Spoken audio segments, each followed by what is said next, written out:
Are the new versions really new?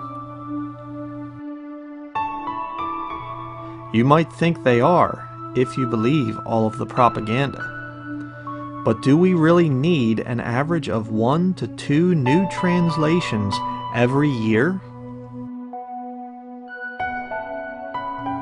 Do these new versions really contain more accurate readings, which were not available to the translators of the King James Bible?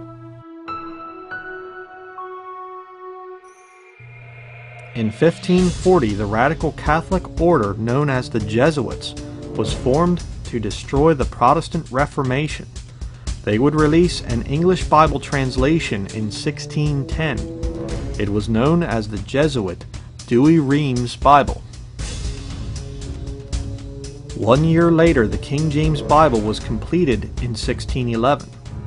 The 1610 Douay-Rheims translation failed miserably and was never taken seriously by any real student of the Bible.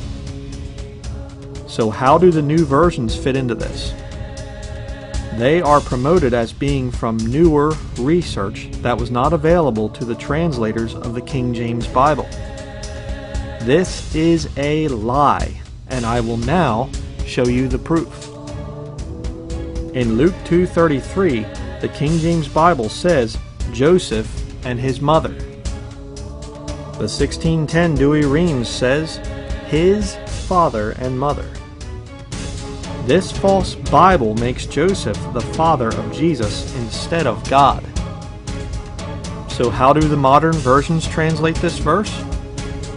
Here you can see that the New American Standard Version uses the same word as the 1610 Jesuit Bible. The Recovery Version says Father. The New Revised Standard Version says Father. The English Standard Version says Father. The New International Version says Father. And even the New 2010 Common English Bible says Father. In 1 Timothy chapter 3 and verse 16, the King James Bible clearly identifies Jesus as God manifest in the flesh. The wicked 1610 Jesuit Bible removes the name God from this verse. The New Common English Bible follows the 1610 Douay-Rheims by omitting God and replacing it with He. The ESV says He and not God. The New Revised Standard Version says He. The NIV says He. The New American Standard Version says He, and the Recovery Version also says He instead of God. The King James Bible warns about oppositions of science falsely so called in 1 Timothy chapter 6 verse 20. The 1610 Douay-Rheims replaces the word science with knowledge. The ESV says knowledge. The CEB says knowledge. The NASV says knowledge. The NIV says knowledge. And the Recovery Version also says knowledge instead of science. So the readers of these new corrupt versions are left with Bibles that contain no warnings about the oppositions of false sciences like evolution and global warming. In 2 Timothy chapter 2 and verse 15, the King James Bible gives a command for Christians to study. The Catholic 1610 Douay-Rheims version removes the word study from this verse.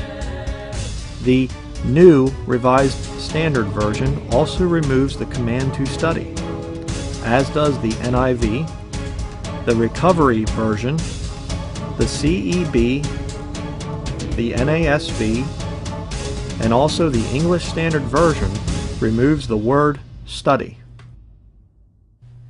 The King James Bible tells Christians to confess their faults one to another in James chapter 5 verse 16.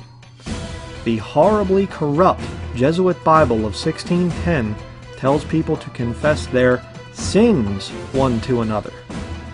The process of auricular confession has led to the molestation of untold millions of women and children at the hands of Catholic priests.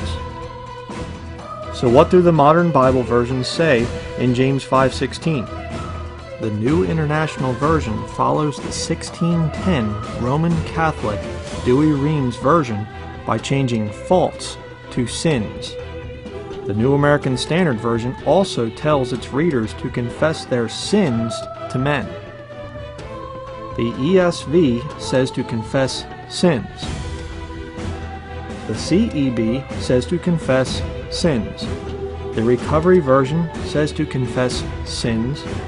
And the New Revised Standard Version also advises its readers to confess their sins to one another.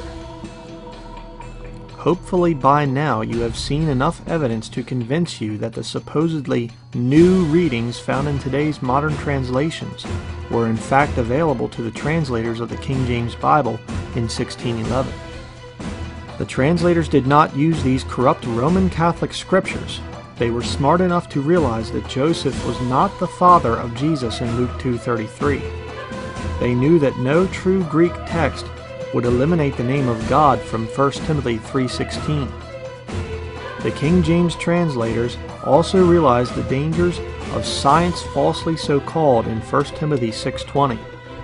These men had a desire for the common man to be able to read God's word in his own language, and they would never remove God's command to study from 2 Timothy 2:15.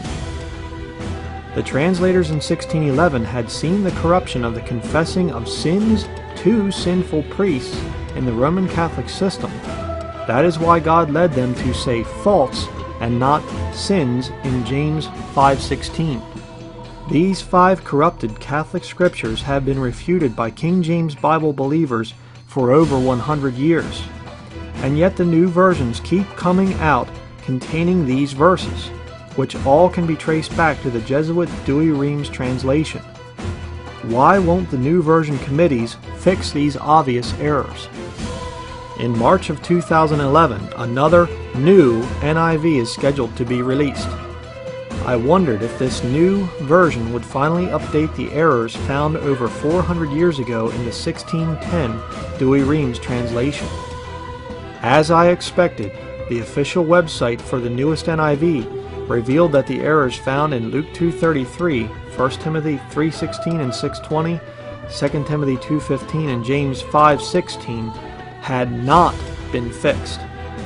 I wondered why. Later I was shown the reason.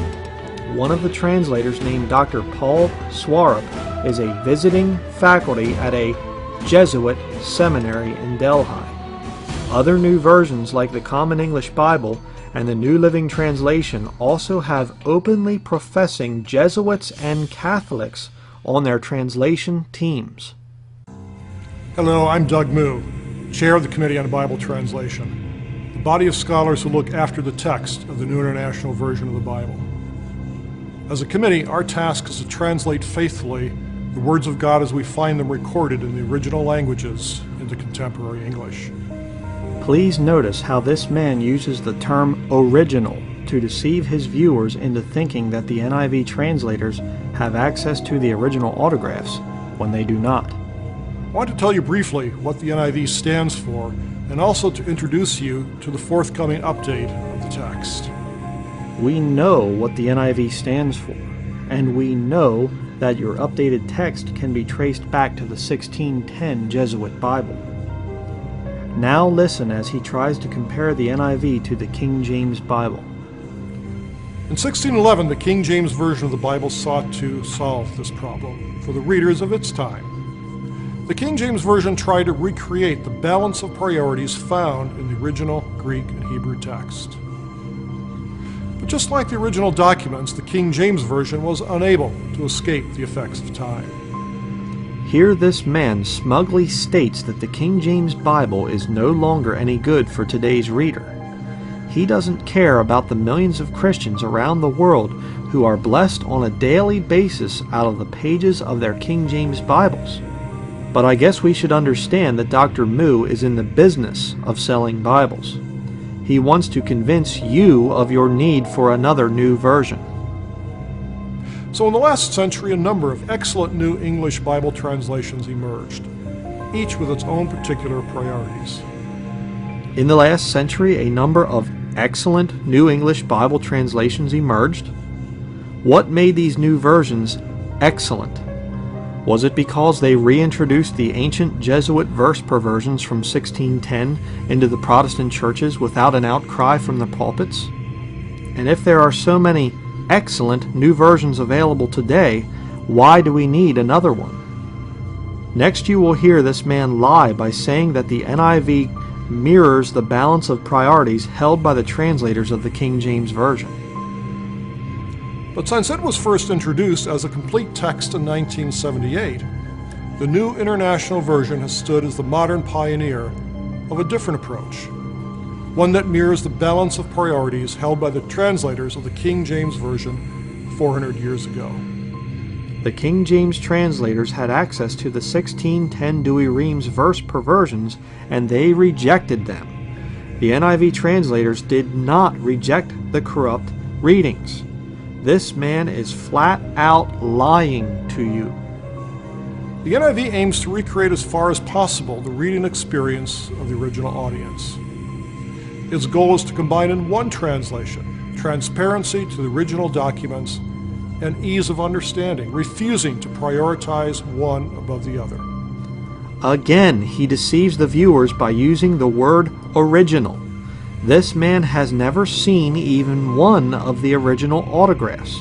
He has no basis for comparing the NIV to the original documents or to the reading experience of the original audience.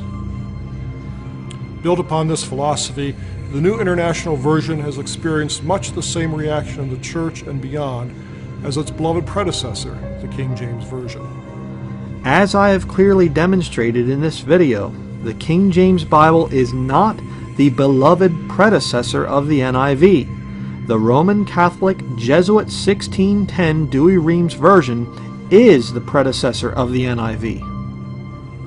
I wish you could attend a committee session to see just how careful we are as we try to figure out how to communicate God's unchanging Word to English speakers around the world.